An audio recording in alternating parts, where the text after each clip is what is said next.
Hello everyone, my name is Jocelyn, you may call me Joy, and elephant in the room first of all, yes, I coloured my hair blue. I didn't mean to do this. I pulled a Bob Ross happy little accidents moment because I looked in the tub and it looked purple. I put it on and when I was washing it out, this blue foam kept coming out. I'm thinking, yeah, this is not what I intended, but it's lovely. Unfortunately, I do tend to wear a lot of blue, so it's kind of clashes with, but you know, I I like it. We're gonna stick with it. Anyway, let's get to the real topic of this video, shall we? And I feel like this, yes, it's kind of a back to basics kind of video with the whole trans discussion, but it came to my attention through a couple of conversations that I've had recently that this kind of thing is still necessary. Because sometimes I forget, sometimes we all forget that not everyone is at the same level of understanding as us, especially not me, someone who has not only been trans, like identified for a very long time and still learning about what it means to be trans and actively researching what it means to be trans and, you know, have been doing that for quite a few years now. I think I first started on the research line about 2016. So using those real world discussions that I've had as a little bit of a jumping off point, you know, as examples of quick guide of how to talk to and about trans people, gender non-conforming people, and non-binary people. I almost titled this video Cis Please, just because it's things I need, it's things that I would like cisgender people to know when talking about us and to us. The first thing you need to know is that you don't need to know everything. When talking about trans people and trans issues, you do not need to know everything. It is okay to admit that you do not know everything, especially when it comes to things like terminology, what each of the individual identity labels means, what each of the flags means, but it helps, okay? Doing your research about which identities are out there and what labels mean and what flag means what, it's very useful, because when you meet someone who uses these labels and these terms, you will then better understand them without having to ask them in maybe an awkward way. Doing the research beforehand, especially on the more commonly used words, is a big help. When someone comes out and says that they are trans or non-binary, or even just thinking that they might be, and then they come out with a new name and new pronouns, it is super important to respect that. It is not only validating for that person, but it also helps them get an idea of how they feel in that new identity, whether it really is right for them. I know this couple, and they've been together a very long time. Like, we're talking over 10 years. One of them has come out as non-binary. New name, new pronouns. And during this conversation that I had with both of them, the cis partner said, "You'll always be dead name to me." And ouch, that hurts. That hurts the partner who is non-binary. That hurts me as someone who is also trans and non-binary. Like, please do not do this. I get the sentiment that you're trying to convey, that you are saying you will always be the same person. Great, but saying it like that is really, it's just painful and hurtful. It's not the supportive affirmation that you think it is.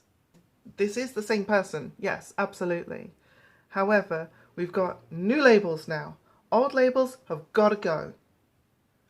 And the sooner you adapt to that, the better for everyone. Because something that is habitual is something that is repeated and practiced until it becomes habitual. It will not be easy at first. It will be so natural for you to use the old name and the old pronouns for the person that you are for the person that you are talking about or talking to. But this person has discovered that there is something kind of different about them than before. Something that never really fit before that now does. Or at least might do. You need to accommodate that. Especially if this is someone who you really care about. You don't want to make them feel uncomfortable. You don't want to make them cringe. Like, when I hear my dead name, not in reference to me, just somebody else, my soul still wants to cringe out of my body because it's that kind of negative reaction. You don't want to make your partner feel that way. You don't want to make your friend or your child or your parent feel that way if you use the wrong pronouns or name or whatever. Something else I would like to talk about in the realm of pronouns is don't overemphasize pronouns. Just try to use them naturally. This person used to go by he, him, and now goes by she, her. Say, she does my laundry, she looks after my dogs, and they really like her. Don't say, she does my laundry, she looks after my dogs, and they really like her. It sounds weird. It sounds not very natural, and it sounds like, yeah, okay, now you're making the effort, but you're making too much effort. I'm afraid there is a middle ground that you need to reach. I've also noticed that this seems to be doubly difficult for people whenever they are trying to get to grips with they pronouns. So, someone saying, they are an awesome person. They definitely, they look after my dogs. Like, no, please don't. Please don't. It just attracts even more attention to the fact that we are trans, and it's just, that's not the point of using different pronouns. It's meant to make us feel affirmed and comfortable. If you're doing it and we end up feeling like we're cringing and we're feeling uncomfortable and it's not natural, you've missed the point. This is also true for non-traditional neo-pronouns as well. When you do make mistakes, and you will make mistakes, everyone makes mistakes. Even I have misgendered people before accidentally, and used the wrong pronoun, but you just correct yourself and move on. You just say, he's my partner, she's my partner, and we've been together for such and such time, and don't say, he's my partner. She is my partner. I love her. She's amazing, and she's the best. She's got boobies now. She's a she. Again, that's really cringy and awful. Don't overdo it. One thing I really need people to understand is that it's not a choice. And there are aspects of transitioning that look and feel a bit like choices. When a person chooses a new name, new pronouns, chooses to change their outward appearance or even change their physiology through medical intervention, right? It's not really a choice. It's more of a drive from an internal need No, it's not a phase. But it's my need to express myself in my style, my fashion, and my gender, right? And it's the same for your trans people that are in your lives. It's the need to align the identity, the outside, with what's going on the inside. It's a change, sure. We can all agree to that. But it's not really a choice. The only choice being made is that this person is accepting who they are finally and able to recognize that. Change is a part of life. I'm afraid you just have to deal with that and go with it. Another thing I really need people to understand is that you need to not make assumptions about our bodies. And I've had this conversation several times with people that I know and trust, who have actually asked me, like, what is the deal then? Because I'm not sure. And they've not asked before out of respect, but because they now know me well enough to ask, I've been able to have those conversations. By when you meet someone straight away whom you know to be trans, or someone comes out as trans, do not assume things about our bodies, because no two trans journeys are going to be the same. Yes, there are several things that trans people can do that are the same as what other trans people do. Some take hormones, but some don't. Some get surgeries, some don't. Some get some surgeries and not others. Some people are okay with sharing information about their bodies. Some are not. Again, with me, it depends on who I'm talking to, how well I've known them, all that kind of thing. But don't assume that asking these sorts of personal things is okay when you don't know the person or don't know them very well. This advice would also be helpful for TERFs, if TERFs were actually interested in listening to me, because TERFs seem to assume that all trans women have a penis, which is not true. Like, some don't.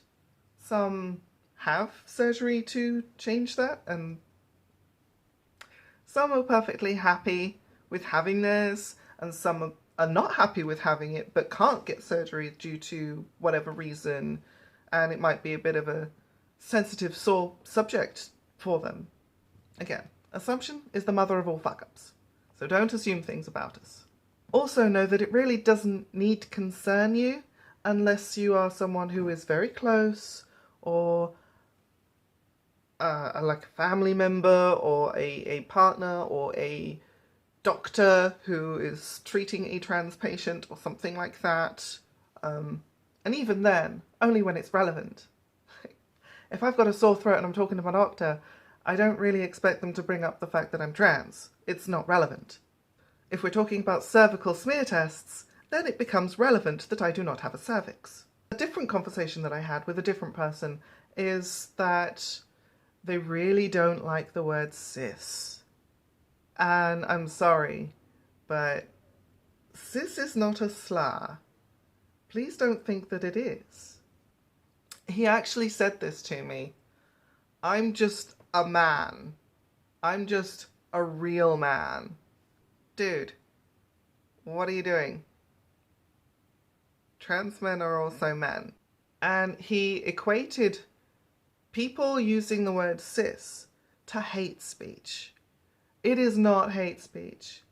The reason I know this is because calling me trans is not necessarily hate speech. It is just a fact. It is a fact that I am a trans person, and it is a fact that someone who is not trans is cisgender. That's just the word that we use. And this person was clever enough and to know that the words, the prefixes cis and trans do exist in organic chemistry.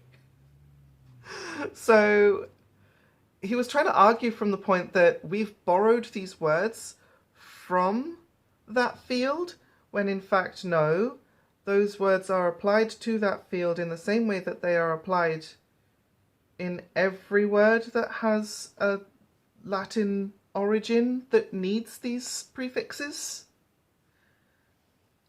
It's not just transgender, it's also transport and transaction and transaction and action trans.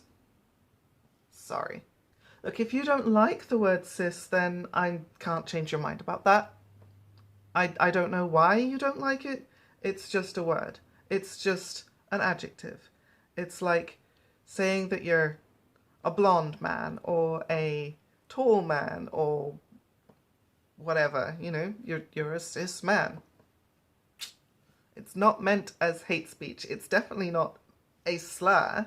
Just put your egos aside and watch my previous video about the topic. The last major point I want to talk about is when these conversations about trans people, trans issues and trans rights happen, don't get sucked into the gender critical turf argument talking point ideology. It's incredibly important for us, for our safety, that you do not buy into this bullshit. It's anti-trans propaganda, dressed up to sound respectable. You can usually identify such things by someone using the terms trans ideology, which is kind of depersonalizing us. We are not an ideology, we are people. We are individuals who all have different thoughts and different emotions and different viewpoints. Similarly, anyone using the word transgenderism, that's also a bit of a red flag, because again, it depersonalizes us. Talking about this nebulous, unconnected condition that may then be attributed to some sort of social contagion. Again, that's a complete lie. Anyone who says rapid onset gender dysphoria, that term is based on a study that was very wildly biased against trans people and has been thoroughly debunked by people who do peer review. Also, autogynephilia, that's another term from another bunk study, again, that didn't pass peer review. Or anyone talking about themselves as gender critical or trying to defend themselves for merely stating that biological sex is real. No one is arguing that biological sex isn't real. But they will use that as a wall, as a shield, to try and prevent any kind of criticism from trans people and from trans allies. This is the way that Maya Forstater and J.K. Rowling have defended themselves when they've then gone on to say really shitty, awful, harmful things about trans people, to trans people. We are then painted as the villains instead of them. Something that I was reminded of recently is when Graham Norton got driven off Twitter, because Twitter is a toxic place anyway, but he was put on the spot in an interview, in a live interview, so he couldn't really get away from it. And he was talking about J.K. Rowling and the trans conversation, shall we say. And I thought his response was pretty good. Like, he was criticized from both sides. One for being too neutral and should have come out for trans rights a bit stronger. And okay, he could have. But at the same time, he was also criticized for being too pro-trans. What he actually said was more the point that a celebrity, such as himself, or such as J.K. Rowling, or such as a Kardashian, shouldn't be attached to the issue that is discussed, in this case, trans people and trans rights. And what you should do is ask trans people, consult us, seek us out. If you want to know about trans people and what it means to be trans, think we know better than anyone else?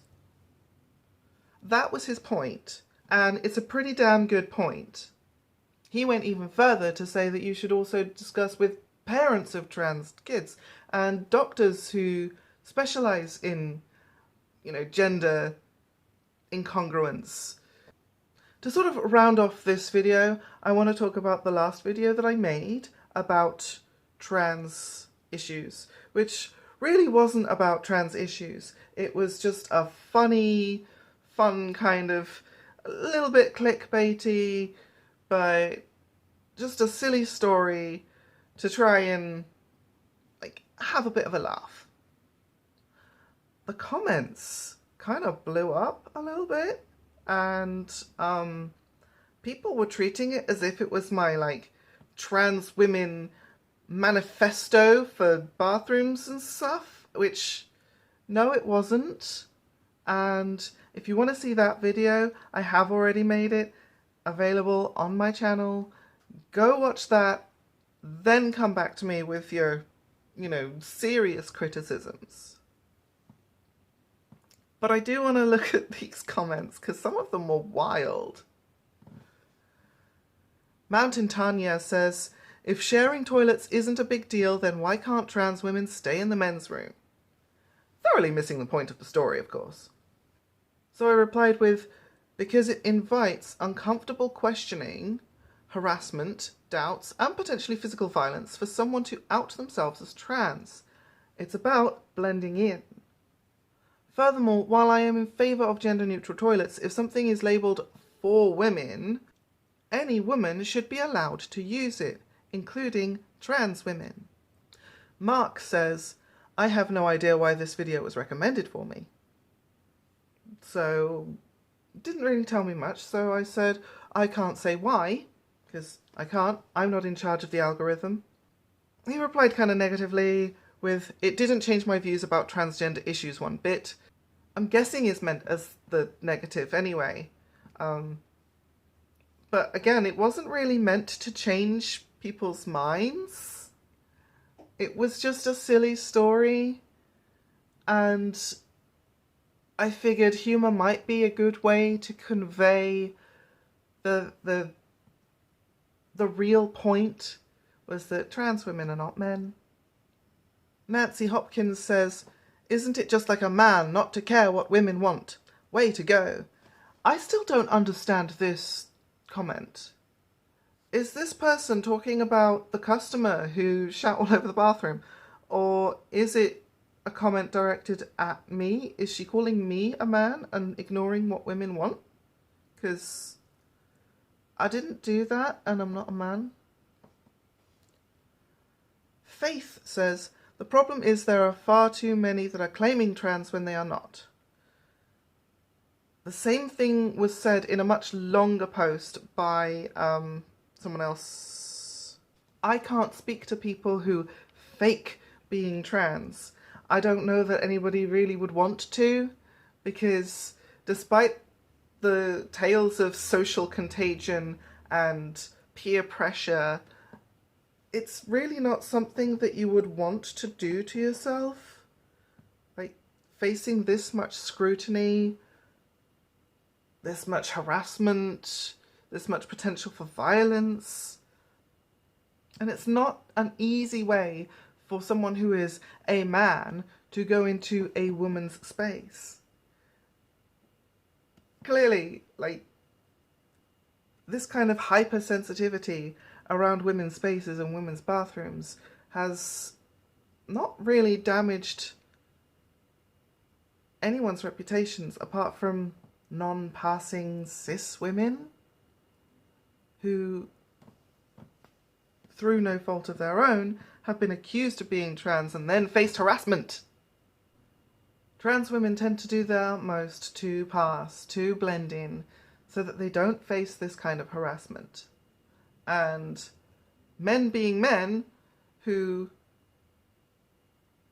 may wish to use a woman's bathroom for whatever reason, whether it's through desperation, and in which case you can't blame them, or whether it's through harassment. Well, if a man tries to harass or molest a woman in a bathroom, that is illegal. It is illegal no matter where it happens, and it is a long stretch for a man to try to pretend to be a woman just to try and do that when there are other ways and means about trying to molest people. I don't even want to go into the hypotheticals here. But needless to say that a man does not need to try to pretend to be a woman in order to harass and molest and attack women. Nina Markovich says, while you say you want acceptance, you rant hatred towards biological females? It seems to me in the Western world the only true patriarchy is men in dresses bullying women into silence. To which I quite clearly and straightforwardly responded, like, when did I rant hatred towards females? Like, this is not something that I would do, and it's not something that I did in the video. And again, men in dresses, no. I'm not even a woman and I wear dresses, you know? I'm wearing a skirt right now. But why would I want to bully women into silence? I used to think I was a woman. I have since learned differently that non-binary is in fact real. But before then, and since, I've been an advocate for women's rights and women's voices. Just because I include trans women in my definition of women, this is what these commenters have a problem with. Yes, I said that these TERFs can't even take a joke. Because they can't. Because they're so up themselves. They're so fucking wrapped up in their trans hatred that they can't even take a joke at themselves. I, as a trans person, can laugh at a good, well-crafted joke at trans people or at a trans person. Good examples do not include attack helicopter jokes or anything that attacks anyone's pronouns or anything that, you know, where the trans person is the punchline. Ms. Obvious said, women hold their pee all the time. It's our superpower after having kids. Having kids? You do realise that not all women have kids? Like, not all women give birth? Even the cis ones, not all of them do that? Or are you trying to define women so rigidly that you end up excluding a large portion of women? We still do not intrude on men's only spaces because it is disrespectful. Shite left in their toilet is the least of our concerns. Okay, so tell me, what are your biggest concerns? Because I know people, women, cisgender, non-trans women, who have had to use men's facilities because the line for the ladies was so long. And you know what? No one got molested. No one got killed. No one got hurt. And of course I responded with, you shouldn't hold it in. That can lead to infections and other health issues. Like, lady, don't. Don't be advocating that either. And to round off this awesome comments section, my friend Luna, you know her, you've seen her before. Women's toilets are so clean most of the time. It's been lovely to not have to swim through a sea of other people's feces, shame and pride every time you want to use a cubicle. As a person who goes in both toilets to do my job, because cleaning toilets is a part of my job. Love that glamorous lifestyle so much. It's hashtag YouTuber goals. I've seen my fair share, and yes, the ladies can get messy, but it's more often it's the men's that's the worst, okay? I have seen this. literally, like, how long have I been doing this job now? Like 3 years. So anyway, that's all from me for this video. I hope you learned something. Please take all of my advice to heart, please. That would be helpful and necessary. But now I've got sort of more the beginner stuff out of the way, I really want to focus on the more nitty-gritty issues, the actual issues that we face as trans people in the UK on a legal, legislative, political scale. So that's what I'll be doing in my next video. I've nearly done all the research. I've just got a few videos to watch and notes to take and that sort of thing. Consider this kind of a prelude to that. Until next time, non-binary is valid. God damn it. Bye. Oh, fuck off.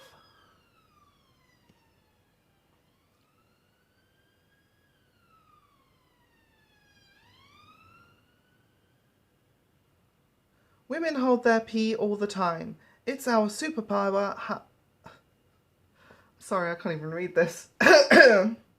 So I said because it invites uncomfortable.